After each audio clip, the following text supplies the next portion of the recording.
All right, welcome back. I'm Roger Kincaid. That's Rob Breckenridge. The show's named after us, thankfully, Kincaid and Breckenridge. At 12 o'clock this morning, Dr. Yoni Friedhoff is going to come on and talk to you about not being fooled into those fat-free items you see at the grocery store. In many cases, they might be just as caloric or just as bad for you as the full-fat version. Sometimes, right? I mean, you can load something up with sugar. It's not necessarily going to have fat, but it's going to have a whole lot of calories. So how to distinguish between the two. We're also going to hear from Lenore Skenazy, freerangekids.com, coming up after 11 o'clock. Talk about how young is too young for a child to be left at home. And I guess for how long is also another side of that. So we'll explore that in light of a court ruling in B.C. last week. Yeah, you don't want your kids unsupervised getting hold of the Netflix remote, and I'll tell you why. This is what my day looked like yesterday, okay? I watched the first episode of Narcos.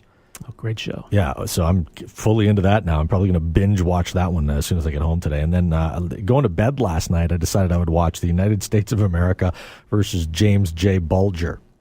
Yeah, an interesting documentary. Yeah, so here I am.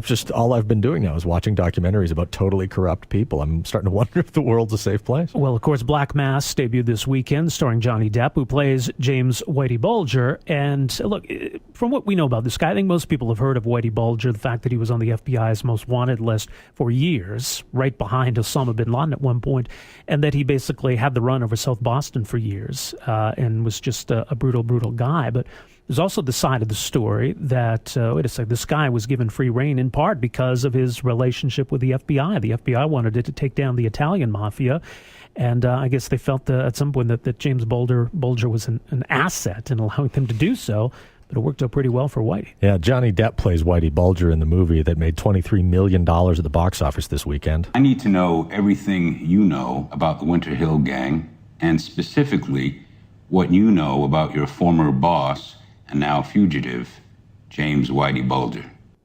Jim was a small-town player. He's a very smart, disciplined man. Take your shot, but make it your best, because I get up, I eat you. And the next thing you know, he's a damn kingpin. You know why? Because the FBI let it happen. So that's the whole crux of the story right there. The FBI let it happen. Why and how did they let it happen exactly is kind of the mystery and the maybe the romance behind the entire movie.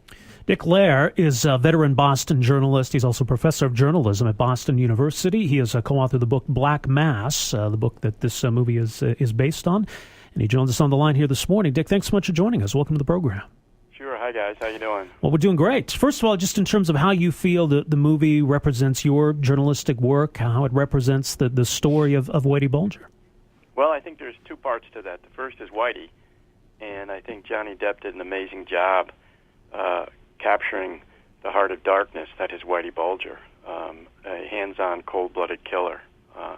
And Johnny Depp exhibits that with the kind of controlled, restrained rage that Whitey Bulger was known for. So I think he knocked it out of the park in terms of an acting performance.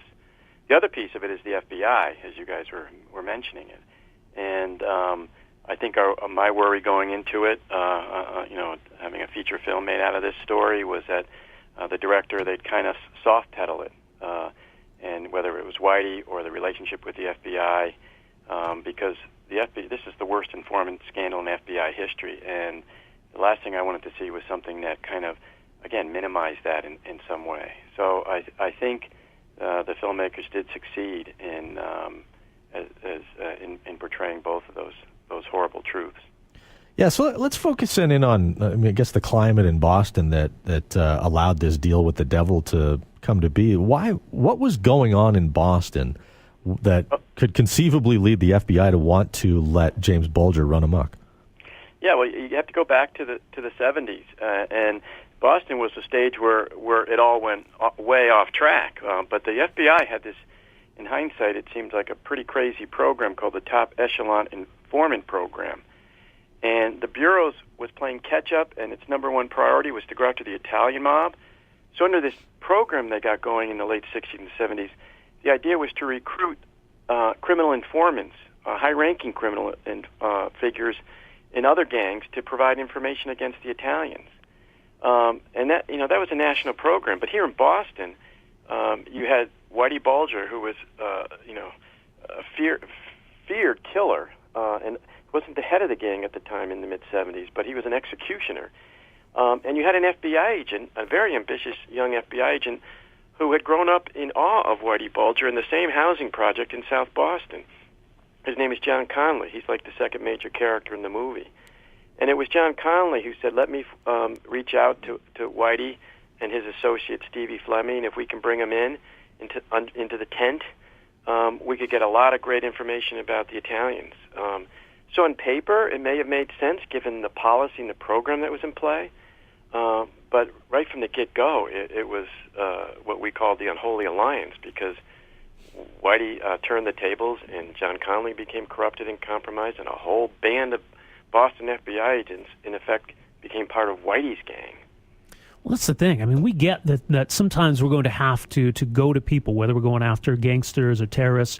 We're going to have to recruit people who might be shady, who might be involved in questionable things, because they've got information we need. But it seems as though that kind of relationship with Whitey Bulger, it really disintegrated into something else, something that really worked more to Bulger's advantage than authorities. Absolutely. I mean, what gangster in America wouldn't want to have the FBI watching their back? And that's what Whitey had for nearly 2 decades. It wasn't an isolated case or an instance. It became a way of life. And it just illustrates, I mean, it's working informants, which is key to law enforcement, is such a challenge and such a dangerous game. And, once Whitey had John Conley in his pocket, they brought in John Conley's supervisor in the FBI. And now you're taking out the checks and balances that, again, on paper, the program kind of looked good in terms of reviewing the informant status every 6 months and having all kinds of assessments and stuff.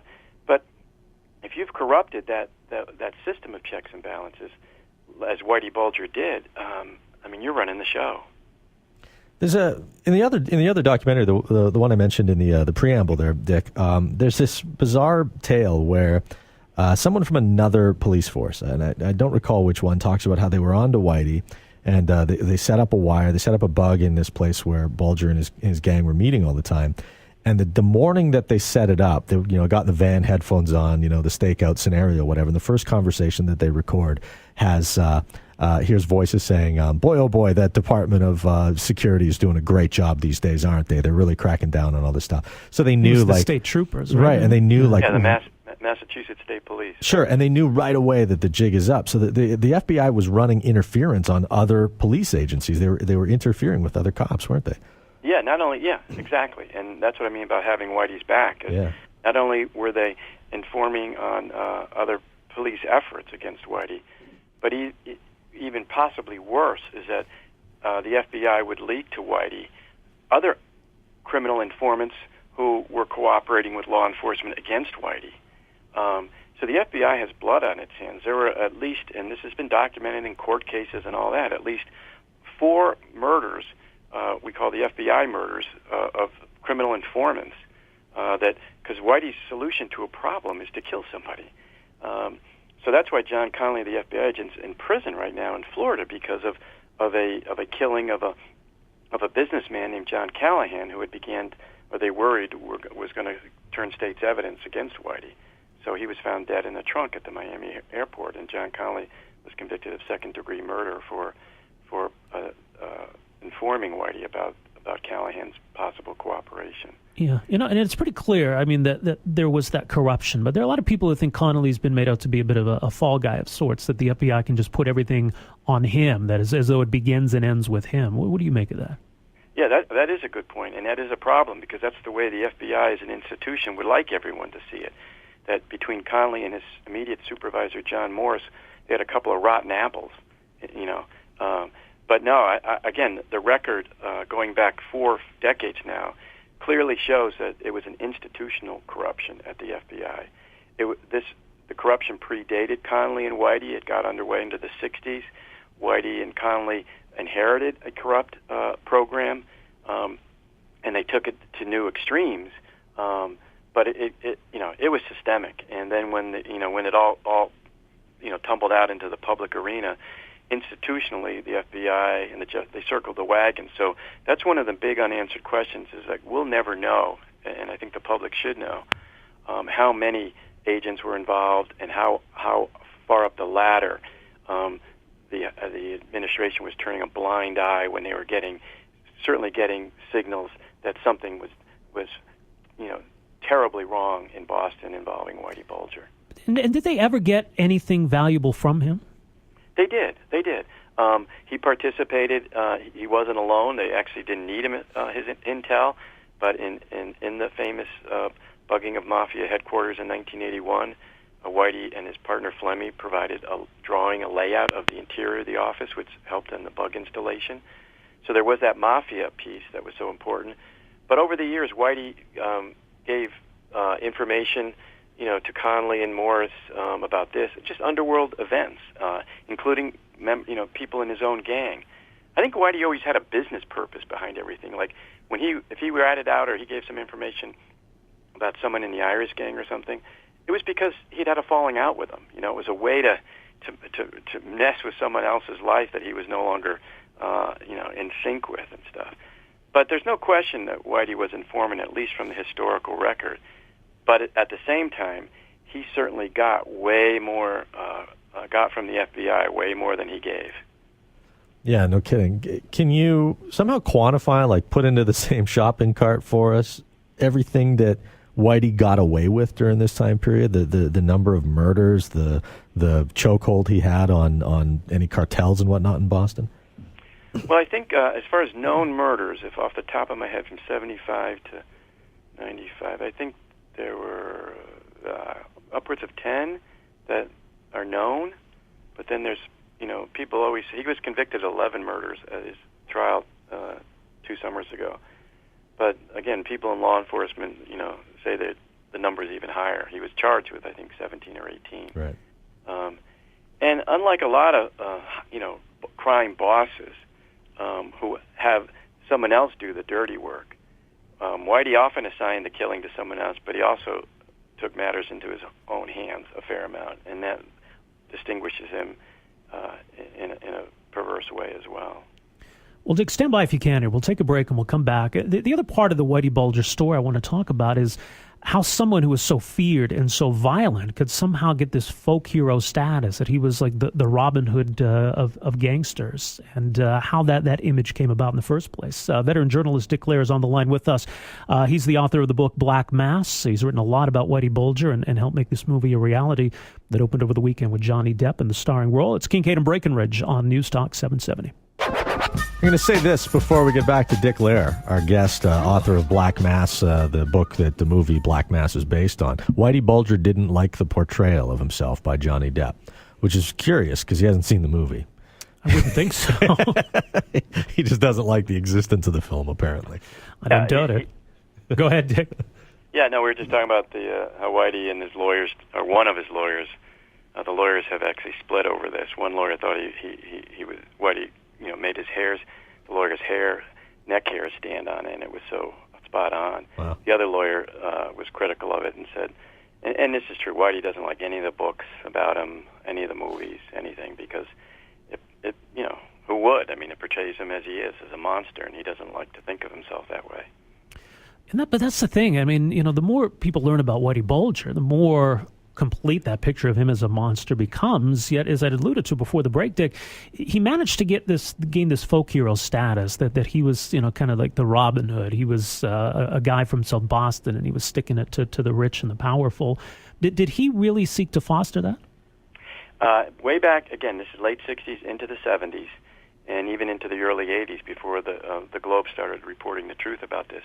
Yeah, he succeeded. There are two big factors, I think, now, when we look back to account for that, because he was killing people. And the main one was that, first of all, Whitey had a politician's touch. He knew the value of, for example, giving some money to a family in need at the holiday times, or a turkey at Thanksgiving. Those immediately around him, he fostered their goodwill because that benefited him, and it also protected him. Everything was always about Whitey. So if your neighbors and think kindly of you in some way, that's a form of protection if you're Whitey Bulger.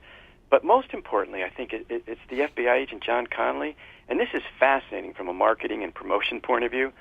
John Conley was probably every journalist's best law enforcement source.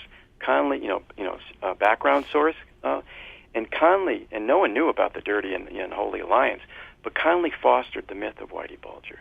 He would always talk about Whitey Bulger as being, he's a tough guy and a killer and all that stuff, but he keeps Southie. He's loyal to his neighborhood, free of drugs. He takes care of its people. He's their protector. Those shaped many journalists, who never got to see Whitey in action. Many journalists' view of Whitey in those times, and there was a couple of columnists who always used to write about Whitey Bulger compared to the mafia or anyone else being the good bad guy. Nothing could have been further from the truth. And there's a wonderful memoir by Michael Patrick McDonald called All Souls about growing up at that time in Southie in the projects. And he said every kid on the street knew where all the drugs were coming from. They were coming through Whitey Bulger. So if you're going to make a movie then about Whitey Bulger, do you have to kind of capture the myth with the reality of it? Or, I mean, because there's this thing about Johnny Depp's comment about how he said that there's a kind heart in Whitey Bulger, but there's also this evil heart. And then obviously the family of victims of Whitey Bulger said, I wonder how Johnny Depp would feel if his sister was strangled to death and buried with 2 other corpses, right? Right. Well, there were a couple things in the movie. I mean, first of all, they showed Whitey helping out an old lady. It sort of goes to one of the points I was just making. Mm-hmm. And then the other thing, Johnny, those comments, which I think have been misconstrued in a sense that I think Johnny was talking about, kind of the acting process. That's how I took it. Right. And if you're going to inhabit a character like Whitey Bulger, and he spoke to this a number of occasions, Johnny Depp did, you're looking for something in there, some good, something so that you're not completely evil. Because he said, no, Whitey Bulger does not get up in the morning and look at himself in the mirror and go, I am the most evil guy on the planet. He looks at himself and rationalizes and does all kinds of things to live with himself or whatever. And so I think Johnny, in a not necessarily articulate, holy a way that you could completely follow it, was talking about that kind of thing. The other fascinating to me aspect of the Whitey Bulger story is the fact that there's another Bulger who was very well known in his own right. Whitey had has a brother named Billy Bulger, William Bulger, who went on to be, I believe he was at one point the president of the state senate in Massachusetts, correct? Yes, and probably the most powerful politician in terms of the way Massachusetts politics Which just seems insane.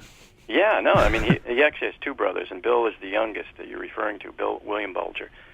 And that's what made the story so fascinating to begin with, back in the 80s. You had the most powerful gangster in the underworld, Whitey Bulger, and you had the most powerful Paul, William Bulger, the tale of 2 brothers who grew up in the same bedroom in the same housing project in South Boston. You can't make that stuff up. It was really good. So then is there any, like restitution coming from all this? Or have victims of Whitey Bulger been, I guess victims of the FBI really, been compensated in any way? Yeah, and they should have. The government should have taken care of them instead of fighting them. But all throughout, the first decade of this century, there are 4 or 5 different federal court actions where the victims' families, sued the federal government over the wrongful death of their loved one because of the unholy alliance. And to a family, they've all achieved some kind of financial compensation. Of course, nothing replaces the dead person. But that's, there've been all these amazing trials about that. The money that was seized in Santa Monica in 2011 when Whitey was captured is being distributed to the families. So there's been some degree of restitution. I mean, just to give people an example of this, I think you'd alluded to this. There was a guy named Brian Halloran who went to the FBI and says, I could tell you about Bulger. He was involved in killing this other guy.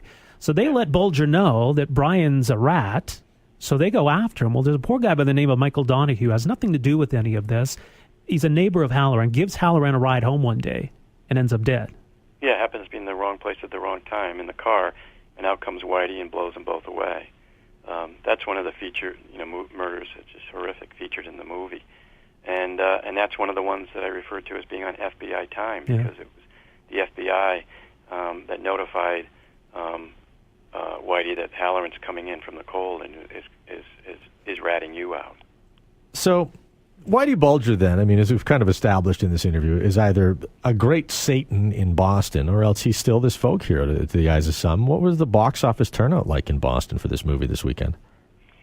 Well, I was just reading about it this morning, and it turns out, and you made mention that I think it was $23 million or something in weekend. I read, and I don't know this stuff, so I was just reading it, that ordinarily Boston contributes about 2% to an opening weekend in a movie. But with this movie, you couldn't find a ticket in the greater Boston area, and I guess it contributed to 10% of the total. So people were turning out. And to your other point, I think there are very few people left who have any kind of nostalgic Robin Hood mythic view of Whitey. It's been the truth has been out and tumbling out and been revisited in too many congressional hearings, court cases, and whatnot. And now you have a popular motion picture. You have to have been buried your head in the sand for 20-something years if anyone still holds that view. By the way, Dick, just quickly, who was it that tipped Bulger off in, was it 95 or 96 when he went into hiding? None other than John Connolly. It was Connolly. He called Whitey's associate named Kevin Weeks and told Kevin to get to Whitey and tell him to, because Whitey was out of town at the moment, telling Whitey not to come back. Wow. Well, Dick, thanks so much. Great work on this, and thanks for taking some time to talk to us about it today. We appreciate it. Sure, appreciate it. Yeah, thank you guys. Fascinating stuff. Thanks, Dick. Dick LEHR, co-author of the book Black Mass, veteran journalist with the Boston Globe, also now professor of journalism at Boston University. So this story has really consumed much of his professional life. But, it's some pretty amazing work. And when we come back from the news to 10:30, we're going to talk about the number one trending hashtag in the world on Twitter. It's hashtag Piggate. Now, if you know what that is, you're going to want to tune into the conversation. And if you don't know what that is, you're going to want to find out what hashtag Piggate is all about. I'll give you do you want to? You do. It's a political scandal like none other. Roger Kincaid and Rob Breckenridge.